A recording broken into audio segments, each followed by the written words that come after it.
사랑하시는 성도 여러분, 평안하십니까? 안녕하세요. 오늘도 이렇게 행복한 안식일 성도 여러분들과 함께 방송을 통해 또 예배드릴 수 있음에 진심으로 감사드립니다. 이번 주는 목사님께서 갈산으로 청지기 주말부흥회를 가셔서 제가 이렇게 단상 앞에 섰습니다. 부임설교 이후에 좀 처음 서보는, 어떻게 보면 그런 안식일 설교다 보니까 많이 또 긴장하고 걱정도 되는데 정말 주님께서 큰 힘 허락하실 거라 확신하면서 오늘 여러분들과 함께 말씀을 나누고자 합니다. 오늘 저는 이 말씀의 주제를 교회는 어떤 사람이 가야 할까에 대한 제목으로 여러분들과 함께 은혜 나누고 싶은데요. 제가 오늘 이렇게 설교 제목을 정한 이유가 있습니다. 오늘날 이제 교회를 좀 나가고 싶은데 이런저런 개인적인 사정들로 좀 고민하는 분들을 위해서입니다. 특별히 요즘은 또 뭐가 좀 유행이죠? 코로나가 또 유행이잖아요. 그러다 보니까 교회를 향한 발걸음이 어려워지고 또 가정예배로 전환되는 요즘 교회를 향한 망설임은 더더욱 커져가고 있는 것이죠. 그에 반해 참 저희 홍성교회는 어떤 교회입니까? 조용하시네요. 네, 저희 홍성교회는 참 아름답고 목사님도 참 좋으시고 따뜻한 성도님들이 계시고 또 특별히 저 한눈에 보이는 홍성교회 간판이 딱 있잖아요. 멀리서 보기만 해도 정말 오고 싶은 교회입니다. 하지만 그런 교회를 앞에 두고도 정말 개인적인 이유 혹은 사회적 이슈들로 인해서 교회에 오기를 어려워한다면 얼마나 안타까운 일일까요? 그래서 저는 오늘 말씀을 통해 다시 한번 교회란 어떤 곳인지, 그리고 어떤 사람들을 위해 우리 교회가 존재해야 하는 것인지를 오늘 말씀을 통해 알아보고자 합니다. 그럼 여러분들께 한번 질문 드려보고 싶습니다.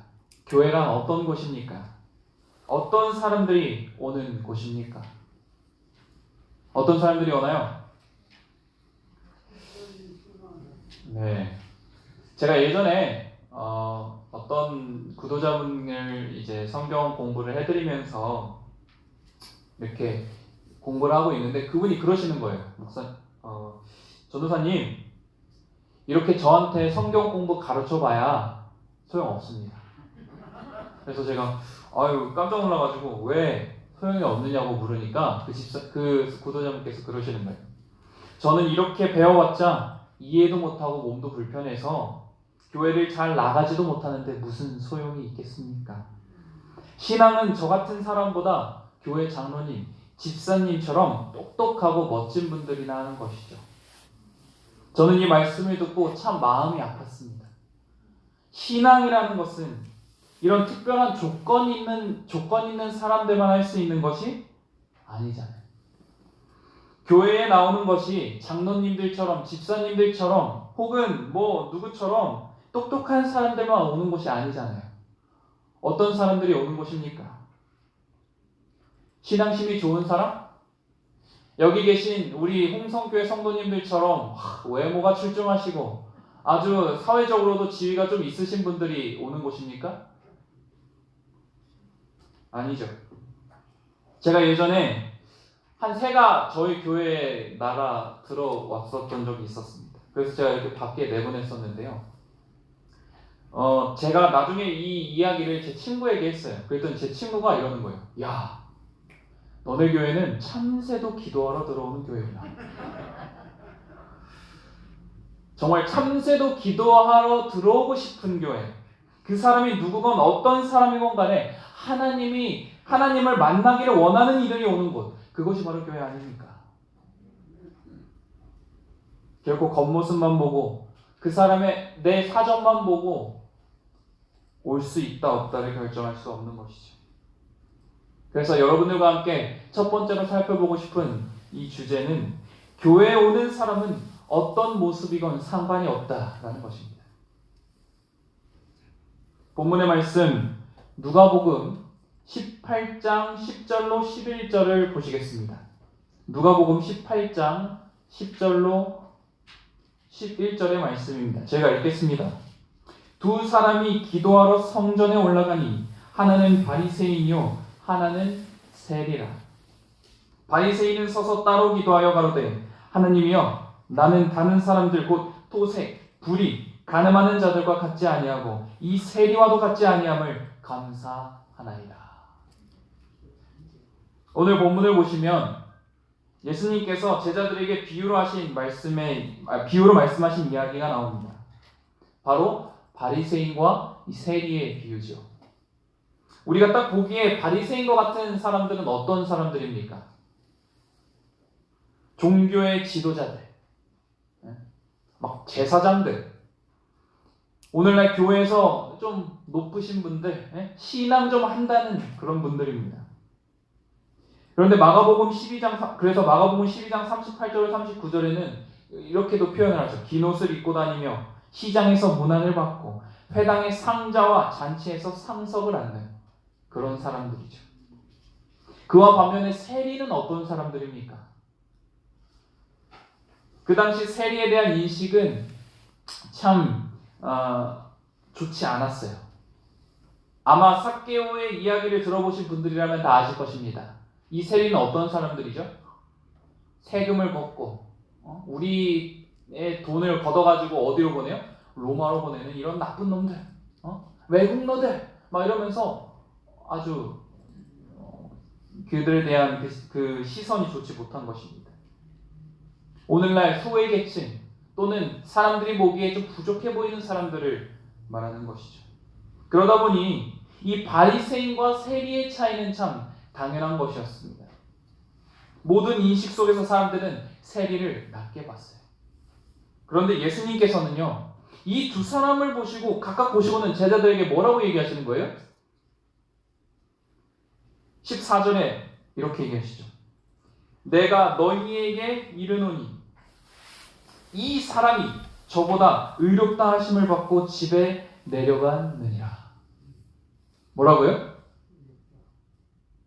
누가요? 이 사람, 즉 세리가 저 사람 누구보다? 바리새인보다 의롭다 하심을 여김을 받고 돌아갔다 이렇게 얘기하시는 것입니다. 아니 딱 봐도 깨끗하고 권위 있고 신앙심도 깊어 보이는 누구요? 바리새인을 의롭다 여김을 받는 것이 아니라 딱 봐도 죄인이고 사람들한테 욕먹는 이 세리가 주님께서는 의롭다 여김을 받았다 이렇게 말씀하고 계시는 것입니다. 이건 마치 목회자 체험을 딱 하는데 딱 두 사람이 들어와요. 한 전도사는 딱 봐도 야 얘는 진짜 목회 기깔나게 할 것 같은 전도사가 옵니다. 막 신앙심도 막 투철하고 막 성경을 손에서 떼지를 못하는 전도사가 들어와요. 그에 반면에 또 한 명은 뭐 외모는 좀 그런데 딱 봐도 뭔가 좀 이렇게 신앙도 없어 보이고 그냥 뭔가 좀 자세도 불량한 것 같고 마치 저와 같은 그런 전도사 이렇게 딱 온다면 누구를 뽑을 것 같습니까? 딱 봐도 막 성경을 막 손에서 뗄 수 없고 막 좀 이렇게 잘할 것 같은 전도사를 뽑지 않겠습니까? 그런데 이 상황은 마치 뭐예요? 그런 거 상관없이 그저 저 같은 전도사를 뽑는 거예요. 마치 그런 상황 같은 것입니다. 일반적인 인식과는 전혀 다른 사람을 두고 주님께서는 뭐라고 말씀하고 계시는 거예요? 의롭다 여김을 받았다 이렇게 말씀하고 계시는 것입니다. 그렇다면 사랑하시는 성도 여러분, 주님께서는 왜 바리새인보다 세리가 더 의롭다 이렇게 말씀하셨을까요? 그것은 그들의 태도가 달랐기 때문입니다. 한번 바리새인이 기도하는 모습을 다시 한번 보시죠. 10절로 11절 아까 읽었던 말씀이죠. 하나님이여 나는 다른 사람들 곧 토색, 불의, 간음하는 자들과 같지 아니하고 특별히 이 세리와 같지 아니함을 감사하나이다. 이 바리새인은 어떤 기도를 드리는 것입니까? 높은 자기의 뭔가 표준을 둬요. 그리고 세리와 비교하면서 의의 척도를 재는 것입니다. 나는 뭐 하지 않아요? 간음하지 않고 토색하지 않고 불의하지 않고 특별히 저 죄인과 같은 세리와는 내가 같지 아니함에 감사합니다. 이러는 거예요. 그리고 그 척도에 자신의 척도에 못 미치니까 그렇게 세리를 이렇게 죄인, 부족한 사람 취급하는 것입니다. 그와 반면에 세리는 어떻게 기도합니까? 그에게는 높은 표준도, 어떤 의의 척도도 없습니다. 자기가 부족한 것을 알기에 내가 죄인임을 아니까 뭐예요? 눈물로, 진정으로 하나님께 기도하는 것입니다. 그리고 하나님께 자비를 호소해요. 이에 대해 누가복음 18장 2에 대해서 이 누가복음 18장 이 내용에 대해서 성경 주석은 이렇게 얘기하고 있습니다. 바리새인은 자신을 의롭다 생각했으나 하나님은 그렇게 생각하지 않았다. 세리는 자기 자신이 죄인임을 알았으며 이런 깨달음은 하나님으로 하여금 그를 죄 없다, 즉 하나님의 자비로 의롭다함을 받은 죄인이라고 선언할 수 있는 길을 열어주셨다. 그러므로 사랑하시는 홍성교회 성도 여러분, 하나님 앞에 사람의 척도는 무의미합니다. 어떤 모습이건 어떤 위치에 있건 그들의 모습은 하나님 앞에 다 똑같습니다. 하나님 앞에 모두가 소중한 자녀인 것이죠. 그래서 저는 이 말씀을 준비하면서 좀 반성을 많이 했어요. 아마 모든 분들은 아시겠지만 저는 목회자의 아들로서 이렇게 교회에서 계속 있다 보니까 많은 사람들을 만납니다. 장로님들부터 시작해서 평신도 분들까지, 그리고 교회에 다양한 사람들이 와요. 교회에 구걸하러 오는 사람도 있고요. 목사님한테 편지를 보내는 사람도 있어요. 너희는 이단이다, 회개할지어다, 이런 사람도 있더라고요. 또 예전에는 제 경험인데요. 예전에 이제 제가 다니던 교회에 그때 안식일 오후였을 거예요. 어떤 아주 좀 깨지재한 모습을 하고 오신 분이 이제 저희 교회에 오셨어요. 그리고 저한테 이렇게 앉아서 이제 설명을 해요. 자기가 이러이러한 사연을 가진 사람인데 내가 일을 좀 구하고 있다. 이곳에 머물면서 이렇게 방이 있냐, 그래서 게스트룸이 저희 그때 있었거든요. 방이 있냐, 내가 여기서 좀 일을 하면서 좀 머무르고 싶은데 이게 좀 가능하느냐, 이렇게 물어보시는 거예요. 근데 제가 그때 당시에도 이제 임시전도사도 아니고 그냥 학생전도사였기 때문에 제가 어떻게 할 수 있는 부분이 아니에요. 그래서 그분한테 이제 목사님께도 말씀드리고 그분의 제 좀 이렇게 이해시켜드렸어요. 이러이러한 사정이 있으시지만 제가 이제 전도사다 보니까 좀 어렵겠습니다. 그래서 잘 이렇게 이해시켜드린 다음에 그때 제가 그래도 좀 도와드리고 싶으니까 좀 수중에 좀 돈이 있는지 좀 있어서 그걸 좀 드리면서 이렇게 터미널까지 제가 모셔다 드렸던 기억이 있습니다. 그런데 제가 이제 그분을 좀 대하면서요, 뭔가 좀 깨재재 보이고 좀 이렇게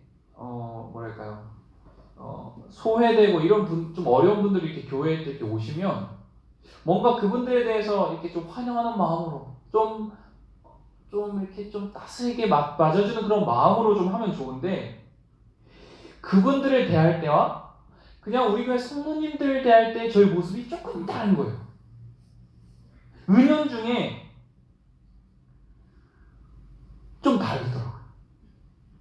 뭔가 하나님 앞에 모두가 같고 정말 제가 동정 어린 마음으로 대하는 것도 있었지만 마음 한켠에는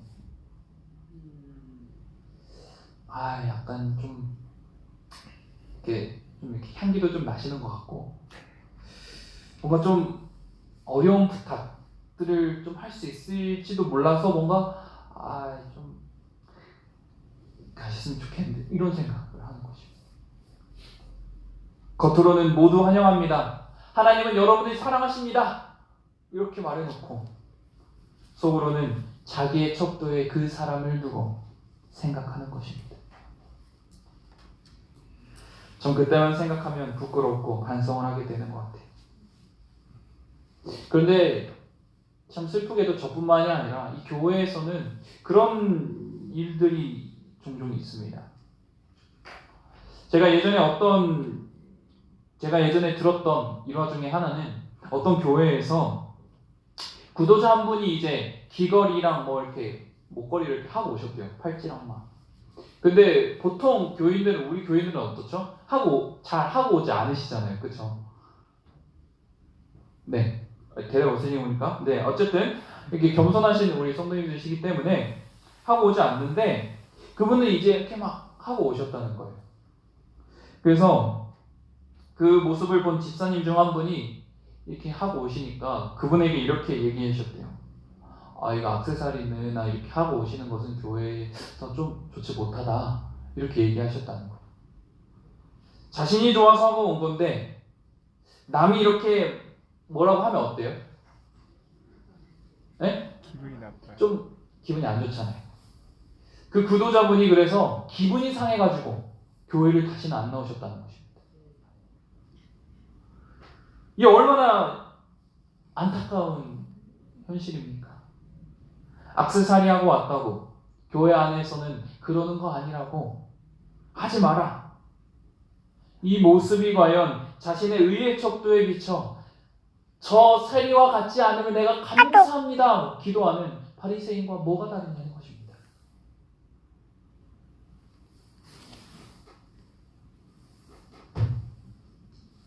소망합니다. 혹여 누군가가 우리가 아는 교회 안에서의 모습이 그런 일반적인 척도에 조금 벗어나 조금은 달라 보일지라도 조금은 부족해 보일지라도 그것에 대해 우리가 다시는 판단하거나 좋지 않게 생각하지 않아야 한다는 것입니다. 교회는 바리새인처럼 자신의 의의 척도를 기준을 재고 가려내는 곳이 아니라 소외된 자, 정말 세리 같은 자도 마음껏 하나님의 자비를 구할 수 있는 곳이라는 사실을 우리가 잊지 말아야 하는 것입니다. 아멘. 그리하여 참새도 들어와서 기도하는 교회. 어떤 모습이건 그 사람이 누군건 상관없이 환영해 줄 수 있는 교회. 그래서 정말로 어려울 때일수록 더욱더 마음이 합해지고 모본이 되어지는 그런 홍성교회, 그리고 그 교회 성도님들 되시기를 진심으로 간절히 바랍니다. 아멘. 다음으로 살펴볼 두 번째 주제는 교회에 오는 사람이 신앙이 높건 낮건 상관이 없다는 것입니다. 예수님께서는요, 바리새인보다 누가 더 의롭다 여김을 받았다 하셨죠? 세리. 세상에 인정받고 높은 자리에 있고 신앙생활도 오래 한 그런 사람이 아니라 죄인으로 살다가 자신의 부족함에 정말로 눈물로 기도했던 그 세리를 주님께서는 말씀하셨어요. 그리고 14절 이 마지막에 이렇게 말씀하십니다. 무릇 자기를 높이는 자는 낮아지고 자기를 낮추는 자는 높아지리라 하시니라. 여러분, 이게 무슨 말일까요? 자기를 높이는 자는 낮아지고 자기를 낮추는 자는 높아지리라. 무슨 뜻일까요? 높고 낮음이 그분 앞에는 결국 뭐 한다는 거예요? 아무 의미가 없다는 것입니다. 신앙이 높건 낮건 자신이 부족하건 아니건 간에 의롭다 여김을 받는 데에는 전혀 문제가 되지 않는다는 것이죠. 그런데 참 안타까운 것은 보통 교회를 보면요, 좀 중요한 뭔가 교회의 사역이라든지 일을 위해서 누군가에게 부탁을 합니다. 이거 좀 혹시 오늘 이렇게 헌신해 주실 수 있으십니까? 그럼 뭐라 그래요? 뭐라고 하십니까? 저는요, 하나님 앞에 나서는 것도 뭔가 좀 부끄럽고 또 교회에서 그런 큰 일을 하기에는 제가 너무도 부족한 사람입니다. 이렇게 얘기하죠. 또 교회 출석하는 것도 어떤 분은 신앙심도 크지 않는 데다가 내가 교회에서 딱히 뭐 하는 일도 없는데 굳이 나올 필요가 있습니까? 나 같은 사람은 좀 오기 좀 그렇지 않습니까? 이렇게 얘기를 하시는 거죠. 도대체 나 같은 사람이 어떻길래 교회를 못 나올 정도로 교회에 뭔가 사역을 이바지하지 못할 정도로 부족한다는 것입니까? 근데 또 한편으로는 이해가 되는 것은 그분들의 입장에서 본다면 교회의 일이나 뭔가 신앙생활하는 데 있어서 당신 스스로 내가 부족함을 느끼기에 그렇게 말씀하시는 것일 수도 있습니다. 사실 저도 그런 생각을 많이 했어요. 특별히 이번 목회 시험을 이제 두 번째 보는 시험인데요. 계속해서 그 목회 시험에 대해서 제가 준비를 하면서 이런 생각들이 가장 많이 들었어요. 제가 항상 준비를 하면서 스스로 질문하는 것 중에 이런 질문이 있습니다. 천웅아, 너가 보기에 지금 너의 목회 시험을 보고 네가 목회를 준비하는 것이 맞다고 생각하니? 제 스스로 항상 질문해봐요. 그리고 그 질문의 대답은 항상 노였어요. 왜요? 그냥 저도 몰라요. 그냥 너무 제 스스로도 항상 부족하고 제 모습과 제 생활과 이런 것들을 봤을 때에 정말 한없이 작아지는 것입니다.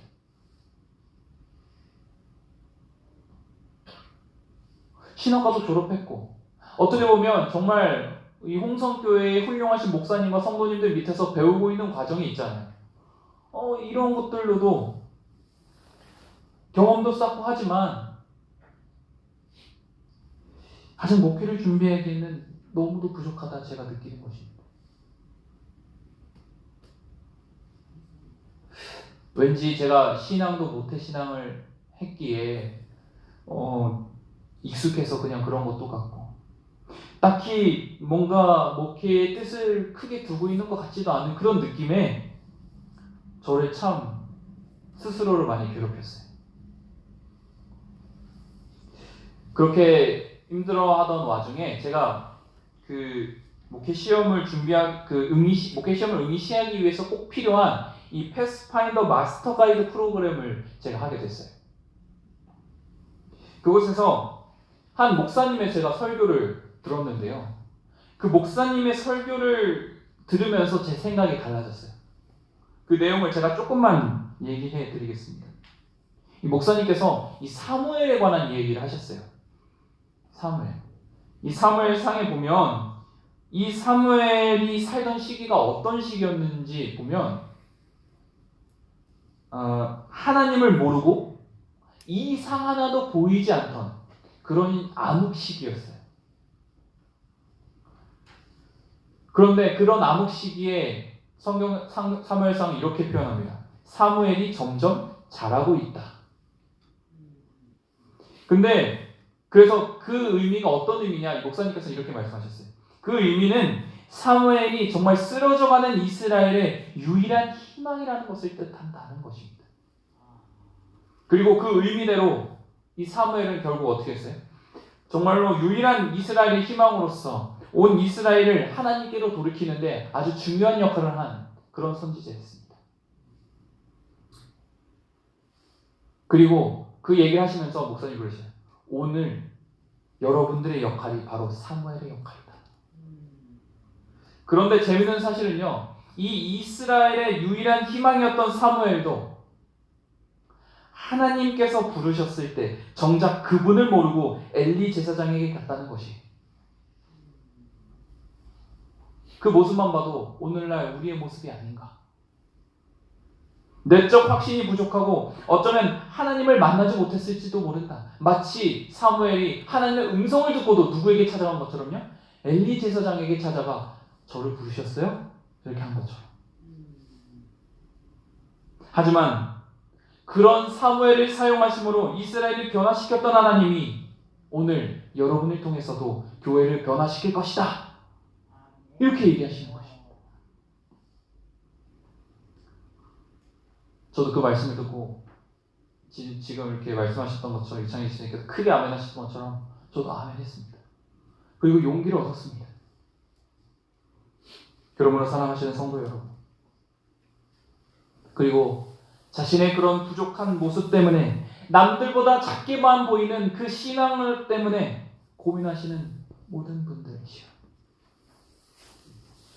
걱정 안 하셨으면 좋겠습니다. 부담 안 느끼셨으면 좋겠습니다. 바리새인보다 부족한 세리일지라도 하나님의 음성조차도 몰랐던 사무엘도 주님께서는 의롭다 여기시고 이스라엘의 유일한 희망으로 사용하셨습니다.